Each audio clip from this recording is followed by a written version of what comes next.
Hi అండి, అందరికీ నమస్కారం అండి. ఫ్రెండ్స్, మన వీడియోలోనే టాపిక్ వచ్చేసి కాంట్రాక్ట్ అవుట్సోర్సింగ్ ఉద్యోగులకు సంబంధించి ఇప్పుడిప్పుడే మరొక ముఖ్యమైన అప్డేట్ అయితే రావడం జరిగిందండి. అయితే ఇందుకు సంబంధించిన పూర్తి వివరాలు అయితే మన వీడియోలో తెలుసుకుందామండి. వీడియో మాత్రం పూర్తి వరకు చూడండి ఫ్రెండ్స్, అప్పుడే మనకి పూర్తి సమాచారం అయితే తెలుస్తుంది. లేట్ చేయకుండా టాపిక్లోకి వెళ్ళిపోదాము. ఇక ఆంధ్రప్రదేశ్ ప్రభుత్వం కాంట్రాక్ట్ ఉద్యోగులకు గుడ్ న్యూస్ అయితే తెలిపింది. రాష్ట్రంలోనే వైద్య ఆరోగ్య శాఖలోనే కాంట్రాక్ట్ ఉద్యోగులకు 100% గ్రాస్ శాలరీ చెల్లించేలా ఉత్తర్వులు జారీ చేసింది.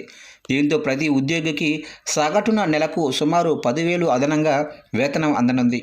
ఏపీ ప్రభుత్వం ఇప్పటికే కాంట్రాక్ట్ అవుట్సోర్సింగ్ ఉద్యోగుల కోసం కార్పొరేషన్ ఏర్పాటు చేసిన విషయం తెలిసిందే. ఆంధ్రప్రదేశ్లో అవుట్సోర్సింగ్ కాంట్రాక్ట్ ఉద్యోగుల నియామకాల్లో పారదర్శకత, సరైన వేతనాలు, సామాజిక భద్రత కల్పించేందుకు ప్రభుత్వం ఏపీసీఓఎస్ను ఏర్పాటు చేసింది.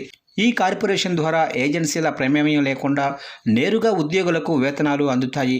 అలాగే ఎస్సీ, ఎస్టీ, బీసీ, మైనారిటీ మహిళలకు ఉద్యోగాల్లో రిజర్వేషన్లు కూడా కల్పిస్తున్నారు. ఇక తెలంగాణ ప్రభుత్వం సైతం 5 లక్షల మంది కాంట్రాక్ట్ అవుట్సోర్సింగ్ ఉద్యోగుల సంక్షేమం కోసం తాజాగా కీలక నిర్ణయం తీసుకుంది.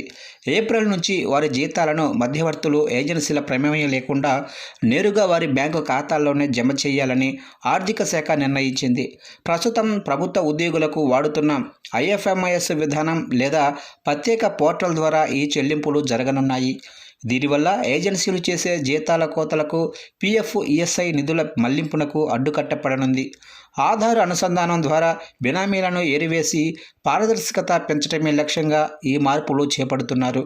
ఈ నిర్ణయంతో ఉద్యోగులకు ఆర్థిక భద్రతతో పాటు సామాజిక భద్రతపై భరోసా లభించనుంది. అలాగే 30% వేతనాలు పెంచడంపై కూడా ప్రభుత్వం ఆలోచన చేస్తున్నట్లుగా తెలుస్తుంది.